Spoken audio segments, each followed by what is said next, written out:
வேதாந்தங்கிற வார்த்தை எங்கேயுமே உபயோகப்படுறது. யாராவது ஒருத்தர் ஏதாவது கொஞ்சம் அப்டிராக்டா பேசினா கூட வேதாந்தம் பேசாத அப்படின்பா. கொஞ்சம் ஹை கான்செப்ட் ஏதாவது பேசினாலே அதுக்கு வேதாந்தம் பேர். இந்தியாவில் வேதாந்தம் பேசாத அப்படின்பா. எல்லாத்துலேயும் செகட்டு மேனிக்கு உபயோகப்படுறது வேதாந்தங்கிற வார்த்தை. அதோட அர்த்தம் எவ்வளோ தூரம் நம்ம புரிஞ்சுட்டு இருக்கோம். வேதாந்தம்னா என்ன, வேதாந்தத்தை டிஃபைன் பண்ணணும்னா வேதாந்தத்தோட அபூர்வதா என்னன்னு புரியணும். வேதாந்தம்னா என்ன, வேதாந்தத்தோட அபூர்வதா என்ன அப்படிங்கிற கேள்வி கேட்டுட்டோம்னா கேஷுவலா சொல்லலாம் வேதாந்தம் தானே, அது கர்மா தியரி. அவசியம் இல்லை. வேதாந்த காட்டலாம். பிரஷ்னோபனிஷத்துல கர்மா தியரி வருது, ரீபர்த் வருது, போன ஜென்மா அடுத்த ஜென்மாலாம் வருது. வேதாந்தம் கர்மா தியரி தேவையில்லை. கர்மா தியரியை சொல்றதுக்கு வேதாந்தம் தேவையில்லை. கர்மா தியரி மீமாம்சையிலேயே கர்மா தியரின்னா போன ஜென்மால பண்ண பாபங்களை இந்த ஜென்மால அனுபவிக்கிறோம், போன ஜென்மால பண்ண புண்ணியங்களை இந்த ஜென்மால அனுபவிக்கிறோம், இந்த ஜென்மால பண்ண புண்ணிய பாபங்களை அடுத்த ஜென்மால அனுபவிக்க போறோம். இது கர்மா தியரி. இது பூர்வ மீமாம்சையிலேயே உண்டு. அதுக்கப்புறம் நியாயம் சாங்கியம் எல்லாத்துலயும் உண்டு. அது மட்டும் இல்ல, நாஸ்திகத்திலையும் உண்டு. பௌத்தம் ஜெயினம் தாராளமா உண்டு. பௌத்தத்துல உண்டு, ஜெயின நமக்கு தெரிஞ்சு லோகாயத்தை மட்டும்தான் இதை ஒத்துக்கல. பாரத தேசத்துல கர்மா தியரிங்கிறத லோகாயத்தை மட்டும்தான் ஒத்துக்கல. ஜெயினம் பௌத்தம் மீமாம்சை எல்லாத்துலயும் கர்மா தியரி உண்டு. வேதாந்தத்தினாலதான் கர்மா தியரி தெரிஞ்சுக்கணுங்கிற அவசியம் இல்லை. வேதாந்தத்தோட கண்டென்ட் நீங்க கர்மா தியரிய, வேதாந்தத்தோட டெஃபினேஷன் நீங்க கர்மா தியரியை சொல்லணும்னு அவசியம் இல்லை. வேற எதை சொல்லலாம்? பிரகிருதி தத்துவங்கள்லாம் இல்ல. சாங்கிய சாஸ்திரம் இருக்கு பிரகிருதி தத்துவங்களை சொல்றதுக்கு. வேற என்ன சொல்லலாம்? இத சொல்லலாமா? ஆத்மா சுத்தமானது, ஆத்மா உபாதிகளுக்கு அப்பாற்பட்டது, ஆத்மா வருங்காலத்துல செத்து போன உடனே மோட்சம்னு ஒரு இடம் இருக்கு, அங்க போய் உபாதிகளுக்கு அப்பால் பட்டதா ஆயிடும், இப்ப பந்தப்பட்டிருக்கு அப்படிங்கிறத சொல்லலமா. இப்பயே ஆத்மா உபாதிகளுக்கு அப்பாற்பட்டு இருக்கு அப்படிங்கிற விஷயம் வேதாந்தத்துல அடிக்கடி வரதே. அத வேதாந்தத்தினுடைய அபூர்வதான்னு சொல்லலாமான்னு தேவையில்லை. தேவையில்லை. இதை பார்த்த வேதாந்தத்தோட விஷயம் மாதிரி தெரியறதே தவிர இந்த விஷயம் எல்லாத்துலயும் உண்டு. இப்ப நான் சொல்றேனே, இந்த விஷயத்தை சொல்றதுக்கு யோக சாஸ்திரமே போறோம். யோக சாஸ்திரத்திலேயே இருக்குது ஆத்மா சுத்தமானது. பிரத்யானுபஷ்யா திரஷ்டா திருஷிமாத்திரஹா பதஞ்சலி. ஆத்மா சுத்தமானதுங்கிற விஷயம் யோக சாஸ்திரத்திலேயே இருக்கு. யோகானுபவத்திலேயே நமக்கு கிடைக்கும். யோகாபியாசம் பண்ணா தாராளமா ஆத்மா சுத்தமானதுங்கிறது உங்களுக்கு யோகத்துல உண்டு, ஆத்மா சுத்தமானதுங்கிறது சாங்கியத்துல உண்டு. நிறைய மீமாம்சகால் ஒத்துக்கிறாத ஆத்மா சுத்தமானதுங்கிறத. விசித்திரம். அதனால இது வேதாந்தத்தோட விஷயம் மாறி இருக்கே தவிர வேதாந்தத்துல நிறைய வருதுங்கிறது உண்மைதான். ஆனா இதுதான் வேதாந்தத்தோட அபூர்வதா. இதை வேதாந்தத்தை விட்ட வேற எது மூலமாவும் தெரிஞ்சுக்கவே முடியாதுன்னு சொல்ல முடியாது. அப்ப வேற என்னவா இருக்கும் வேதாந்தத்தினுடைய அபூர்வதா? கடவுள், கடவுள்னு ஒருத்தர் இருக்கிறார், உலகத்தை படைக்கிறார். அவர் நடத்துறார், அழிக்கிறார், காக்கிறார், அழிக்கிறார், மறுபடியும் படைக்கிறார். அனாதிகாலமா அனந்த காலமா இருந்துட்டு இருக்கார். சம்சாரமும் அனாதிகாலமா அனந்த காலமா இருக்கு, கடவுளும் அனாதிகாலமா அனந்த காலமா இருக்கார் என்கிறத சொல்றதுக்காக வேதாந்தம் வந்துதா அப்படின்னு அதை சொல்றதுக்கும் சாஸ்திரங்கள்லாம் இருக்கு, தந்திரம் இருக்கு. இது நீங்க தந்திரத்து மூலமாவே தெரிஞ்சுக்கலாம். அது வைஷ்ணவ தந்திரமா இருக்கட்டும், சைவ தந்திரமா இருக்கட்டும், இந்த தந்திரங்கள்லாம் அதை சொல்றது.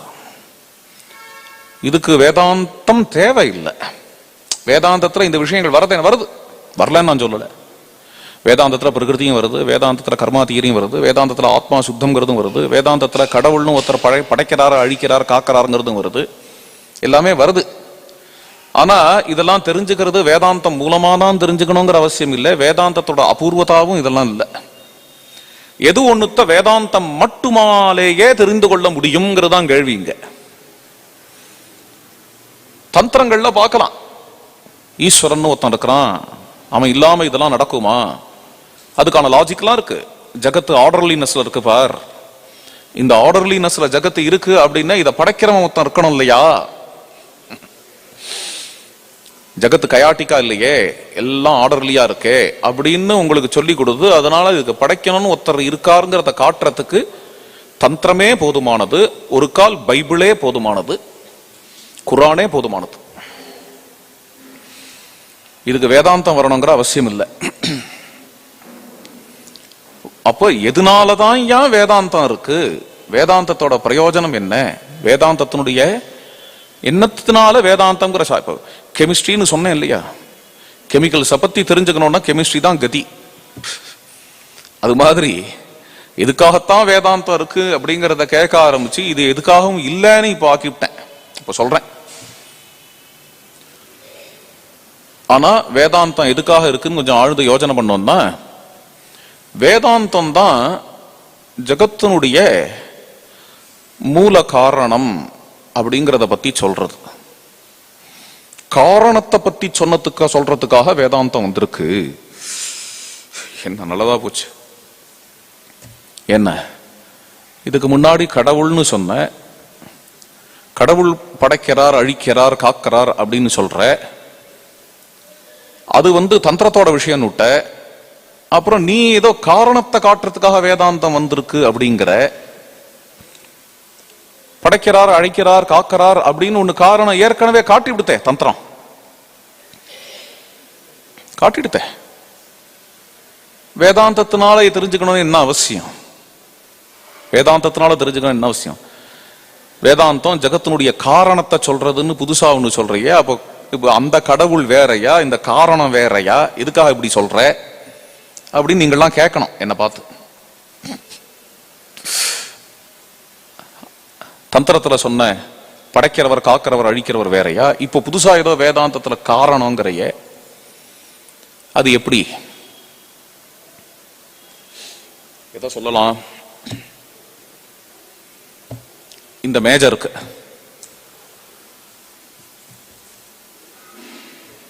இந்த மேஜை உங்களால பார்க்க முடியல, வஸ்திரம் இருக்கு இதுல. இந்த மேஜைக்கு காரணம் என்ன? அதான் எதிர்பார்த்தேன். இந்த அதான் சொல்றேனே, வேதாந்தத்துக்கு நிறைய இடங்களுக்கு லேமேன் ஆன்சர் தான் தேவை. ஆமா, அது இந்த இந்த மேஜைக்கு காரணம் மரம். ஏதோ சொன்ன மரம். இந்த மரம் அப்படிங்கிறது நான் வேற ஒரு காரணம் சொல்றேன். இந்த மேஜைக்கு காரணம் தச்சன். மேஜைக்கு காரணம் தச்சன் அப்படி நான் சொன்ன அதையும் ஒத்துப்பேள். ஆமாமா, தச்சன், தச்சனும் காரணம் தான் ஒத்துப்பேள். ஆனா இத ஒரு லேமேன்ட்ட போய் மேஜைக்கு காரணம் என்னன்னு கேட்ட உடனே முதல்ல அவனுக்கு டக்குன்னு வர பதில் என்னவா இருக்கும்னா அது மரம்னு தான் இருக்கும். அப்புறம் தச்சன் இல்லையோ அப்படின்னு நான் கேட்டேன்னா தச்சனும் சொல்லிக்கலாம் அப்படின்னு நம்ம சொல்லுவோம். அதனால என்ன பண்றா அப்படின்னா, இந்த இந்த மரம்ங்கிற காரணம் இருக்கு பார்த்தேளா, அதுக்கு தான் பிரதான காரணம், முக்கிய காரணம் என்றெல்லாம் சாஸ்திரங்கள்ல பேர். தச்சன் தச்சன் நிமித்த காரணம். ஆங்கிலத்துல இன்ஸ்ட்ருமெண்டல் காஸ். தச்சனும் காரணம் தான், அவன் இன்ஸ்ட்ருமெண்டல் காஸ். அதாவது மரம் இந்த மேஜையா ஆகிறதுக்கு ஒருத்தரோட ஒர்க்கு தேவைப்படுறது, அவனோட ஒர்க்கு அது. அவன் அவன் அதுக்கு இன்ஸ்ட்ருமெண்டா இருக்கான். அதுதான் நிமித்த காரணம். பாரத யுத்தம் நடக்கிறதுக்கு நீ இன்ஸ்ட்ருமெண்டா இரு அப்படின்னு கண்ணன் அர்ஜுனனை பார்த்து சொல்றான். அது நடக்கும்பா, அது நடந்து, நீ இருக்கையோ இல்லையோ அது நடக்கும். அது நடக்கணுங்கிற சங்கல்பம் மகா சங்கல்பம். அதுல நீ நிமித்த மாத்திரம் பவ சவ்யசாச்சின்னு, நீ நிமித்த மாத்திரமா இரு அப்படின்னு சொல்றாரு இல்லையா. நிமித்த காரணம்ங்கிறது இன்ஸ்ட்ருமெண்டல் காசு. என்ன அது நமக்கு யாருக்குமே செகண்டரியா தான் அந்த சிந்தனை வருது. பிரதான காரணம் அப்படிங்கிறது இந்த மேஜையை பொறுத்த வரைக்கும் மரம், பானையை பொறுத்த வரைக்கும் மண்ணு, அதுதான் பிரதான காரணம். அதுக்குதான் முக்கிய காரணம்னு பேரு. அதுக்கு நியாய சாஸ்திரங்கள்ல பொதுவா அழகான பேர் ஒண்ணு உண்டு, சமவாயி காரணம் அப்படிங்கிற பேர் உண்டு. அந்த பேர் ஏன் வருது தெரியுமோ? அந்த மரம்ங்கிற காரணம் இருக்கு இல்லையா, அந்த காரணம் இந்த காரியத்துல, காரியம்னா காஸ், நல்லா ஞாபகம் வச்சுக்கோங்க. அடிக்கடி நான் உபயோகப்படுத்த போறேன் இந்த பதத்தை. ஒவ்வொரு முறையும் காரியம்னா என்னன்னு முடிக்க கூடாது. காரியம் அப்படின்னா காசு, சாரி காரியம்னா எஃபெக்ட், ஆனா குழப்பிட்டேன். காரியம்னா எஃபெக்ட், காரணம்ங்கிறது காஸ். இந்த காரியம் என்கின்ற மேஜையில காரணமாகிய மரம் அது சமவேதமா இருக்கிறதுனால, சமவேதமா இருக்கிறதுனால அதுக்கு சமவாயி காரணம். அருமை. அதுக்கு இன்னொரு பேர் என்ன அப்படின்னு பார்த்தேன்னா, நம்ம சாஸ்திரத்துல, இது நியாய சாஸ்திரம் இது வரைக்கும் நான் சொல்லிட்டு வந்தது, நம்ம சாஸ்திரத்துல இதுக்கு பேர் அதாவது வேதாந்தத்துல உபாதான காரணம். வேதாந்தம் அப்படிங்கிறது ஜகத்தினுடைய காரணம்னா என்னன்னு சொல்றதுக்காக வந்தது. ஜகத்தினுடைய காரணம் தான் வேதாந்தத்தினுடைய அபூர்வதான்னு சொன்னேன் இல்லையா. ஜகத்தினுடைய காரணம் அப்படிங்கிறது இங்க வேதாந்தம் ஜகத்தினுடைய உபாதான காரணத்தை சொல்றதுக்காக வந்தது அப்படிங்கிற வரைக்கும் இப்போ வரோம். இது போராது, இதுக்கு மேல கொஞ்சம் போனோம். ஜகத்தினுடைய உபாதான காரணத்தை சொல்றதுக்காக வேதாந்தம் வந்தது. உபாதான காரணத்தை தான் மற்ற சாஸ்திரங்களும் சொல்றதே அப்படின்னு ஆரம்பிக்கிறார் இப்போ சுரேஸ்வராச்சாரியால். மற்ற சாஸ்திரங்களும் உபாதான காரணத்தை சொல்றது. உபாதானம் பிரபஞ்சஸ்ய சயுக்தாக பரமாணவஹ மிருதன்விதோ கடஸ்தஸ்மாத் பாசதே நேஸ்வரான்விதஹான்னு ஆரம்பம். ஜகத்தினுடைய மூல காரணங்களாக, பிரபஞ்சத்தினுடைய மூல காரணங்களாக பரமாணுக்கள் இருக்கு என்று நையாயிகால் சொல்ற. அணுக்கள், அணுக்களை உடைச்சா பரமாணுக்கள், ஆட்டம்ஸ், அதுக்கப்புறம் எலக்ட்ரான், புரோட்டான், சபடாமிக் பார்ட்டிகிள்ஸ். இதெல்லாம் இன்னைக்கு உள்ள மாடர்ன் லாங்குவேஜ். நியாயசாஸ்திரம் அது குறைஞ்சபட்சம் 3000 வருஷம் ஆயிருக்கும். அது அந்த காலத்துல அவளுடைய டெர்மினாலஜி அணுக்கள், பரமாணுக்கள் அப்படிங்கிறது. அணுங்கிறத ஆட்டம்னு வச்சுக்கோங்களேன், அதை உடைச்சு அது இன்னும் பரமாணுவாருது. அதுக்குள்ள துவரேணு ஒவ்வொன்னா வருது. அது திரசரேணு அப்படிலாம் சொல்லுவா. அது பெரிய சப்ஜெக்ட். அந்த சப்ஜெக்ட் முழுக்க இங்க சுருக்கமா சொல்றார். அதுக்குள்ள நான் போக விரும்பல. ரொம்ப காம்ப்ளிகேட்டடான சப்ஜெக்ட் நியாயசாஸ்திரம் என்கிறது. ரொம்ப அருமையான சப்ஜெக்டும் கூட. பரமாணுக்களால ஜகத்து வந்தது. இதுக்கும் வேதம் தான் மூலம்னு வச்சுக்கோங்களேன். நம்ம சூரிய நமஸ்காரத்துல சொல்ற மந்திரங்கள் தான்.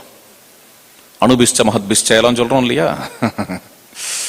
அது காலாவயவத்தை சொல்ற அணுக்கள். அதையே இதுக்கும் எடுத்துக்கலாம். பிரபஞ்சம் அதாவது க்ஷணத்துக்கும் கீழ் இருக்கிறது, அதை தான் சொல்லிட்டு போறது வேதம். அத சம்பத்சரம், அயனம், பட்சம், அது அதுக்கும் கீழே அதுக்கும் கீழேன்னு சொல்லின்னு வருது. நதியா சொல்றது நேத்தி கூட பார்த்தோம். அதையே இங்க இதுக்கும் எடுத்துக்கலாம். பொடி பண்ணோம், இந்த மேஜையை பொடி பண்ணோம்னா இன்னும் பொடி பண்ணோம், இன்னும் பொடி பண்ணோம்னா அணு. அதையும் உடைச்சுன்னு போனோம்னா இது பரமாணு அப்படிங்கிற அளவுக்கு நியாயசாஸ்திரம் கௌதமர், கணாதர் நமக்கு காட்டி கொடுத்துருக்காரு. வெளிநாட்டுல ஆட்டம் அப்படின்பா, அதெல்லாம் சொல்றா. நேச்சர் எல்லாருக்கும் பொது. அதனால இங்க இருக்கிறவாள்லாம் அந்த நேச்சர்ல தபசு பண்ணி கண்டுபிடிச்சு இவா ஒண்ணு சொல்றா. அவா அங்க உள்ள நேச்சரை தபசு பண்ணி கண்டுபிடிச்சு அவா சிலதெல்லாம் சொல்றா. Great men think alike, great men discover alike அப்படின்னு தான் ரொம்ப காலமா நான் நினைச்சுட்டு இருந்தேன். அதுக்கப்புறம் தான் எனக்கு பிற்காலத்தில் தான் ஹிஸ்டரியிலலாம் இன்ட்ரெஸ்ட் வந்தது. ஹிஸ்டரி, இந்தியன் ஹிஸ்டரி, வேர்ல்டு ஹிஸ்டரியை ரொம்ப குறைய ஆரம்பிச்சதுக்கு அப்புறம் தான் பல விஷயங்கள், பல உண்மைகள் புரிய வந்தது. என்னன்னா, கிரேட்மன் திங்கலைக்குன்னு இதெல்லாம் வரல, இதெல்லாம் கனாதரை பார்த்து அவ காப்பி அடிச்சிருக்கா அப்படிங்கிற விஷயங்கள்லாம், பிளேஜரிசம் அப்படிங்கிறதெல்லாம் அந்த காலத்துல கிடையாது. யார் வேணா யாரோட வேணா எடுத்து அவா சொன்னதா போட்டுக்கலாங்கிற காலம் அது. அவளுக்கே பின்னாடி சிரமமாயிடுது. ஏன்னா அவளே ஒருத்தருக்கு ஒருத்தர் திருட ஆரம்பிச்சா, அதுக்கப்புறம் மியூச்சுவல் கன்வீனியன்ஸ்க்காக அவளுக்குள்ள ஒரு ரூல் கொண்டு வந்தா, யாராவது ஒருத்தர் இன்னொருத்தர் திருடினா அதுக்கு பிளேஜரிசம்னு பேரு அப்படின்லாம் எல்லாம் பின்னாடி வந்த கதை வேர்ல்டு ஹிஸ்டரியில. இன்னைக்கு ஒருத்தர் ஒரு புஸ்தகம் எழுதிட்டு இருக்கார், உங்களோட ஷேர் பண்றேன். அதை வந்ததுன்னா அதை படிச்சு பாருங்க. அந்த புக்கு பேர் என்னெல்லாம் தெரியும், அவரே பேர் வச்சிருக்காரா ஞாபகம் இல்லை எனக்கு. எழுதிட்டு இருக்கிறதா அனௌன்ஸ் பண்ணிருக்கார். அவர் பேர் ராஜீவ் மல்ஹோத்ரான்னு பேர். அது எழுதி ஸ்னேக்ஸ் இன் கங்கா இல்லையா, அது இப்ப எழுதியிருக்கார்.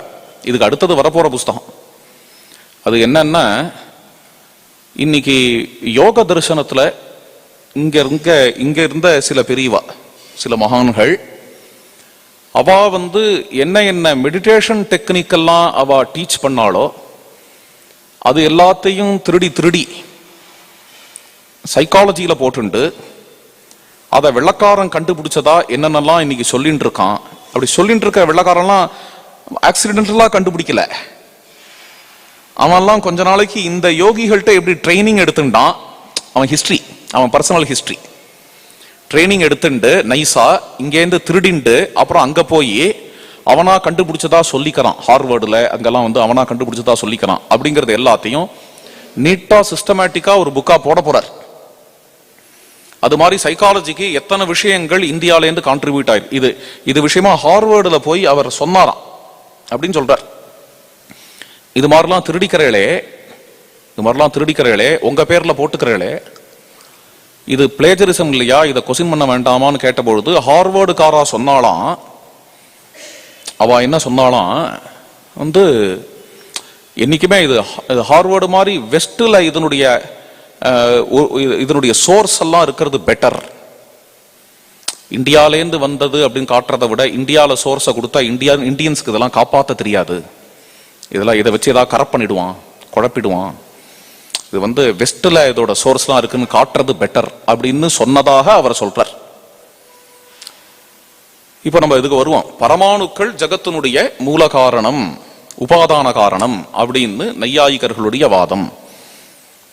இதுக்கு ஒரு ஸ்டெப் அஹெட் போய் நியாய சாஸ்திரத்துக்கும் மேல கபிலர் மகாபுருஷர் அவர் கண்டுபிடிச்ச விஷயம். அது என்ன அப்படின்னா, வெறும் பரமாணுக்கள் மூல காரணம்னு சொல்ல முடியாது. பரமாணுக்கள் நியாய சாஸ்திர பிரகாரம் நித்தியம். பரமாணுக்கள் நித்தியம்னா பரமாணுக்கள் cannot be broken அர்த்தம். அதுதான் இப்ப சொல்ற ஆட்டம் cannot be broken அப்படின்னு. பரமாணுக்களை உடைக்க முடியாதுன்னு அர்த்தம். பரமாணுக்கள் நித்தியம். அந்தந்த பூதத்துக்கு ஒரு பரமாணுக்கள் உண்டு. அக்னி பரமாணு அதுதான் அக்னிக்கு காரணம், வாயு பரமாணுக்கள் வாயுக்கு காரணம், அதுக்கப்புறம் பூமி பரமாணுக்கள் பூமிக்கு காரணம், ஆகாசத்துக்கு பரமாணுக்கள் கிடையாது, ஆகாசமும் நித்தியம். ஆகாசம் நித்தியம். மற்ற 4 பூதங்களுக்கு பரமாணுக்கள் உண்டு, அதெல்லாம் நித்தியம். அதெல்லாம் ஒன்னா சேர்ந்ததுனால் ஜகத்தினுடைய சிருஷ்டி. எப்படி ஒன்னா சேரும் அப்படின்னா, பரமாணுவுக்கு பரமாணு ஆகர்ஷண சக்தி உண்டு, கிராவிட்டி. அதெல்லாம் அவா சொன்னதை சொல்றேன். ஒரு பரமாணுக்கு இன்னொரு பரமாணுவோட கிராவிட்டி உண்டு. அந்த கிராவிட்டியினால ஒன்னா சேரும், அதுக்கப்புறம் பிரியும், அப்புறம் கிராவிட்டியால மறுபடியும் ஒன்னா சேரும். ஒன்னா சேர்ந்தது கிராவிட்டியால ஒன்னா சேர்ந்ததுன்னா சிருஷ்டி, கிராவிட்டி இல்லை அப்படின்னா பிரளயம் அப்படின்னு அனாதி காலமா நடந்துட்டு இருக்கு அப்படின்னு அவ சொல்ற. இதெல்லாம் கண்டெஸ்ட் பண்றார் பாதராயணர் பிரம்மசூத்திரத்துல. ஒத்துக்கிறார் பரமாணுக்கள் கிராவிட்டி எல்லாமே ஓகே.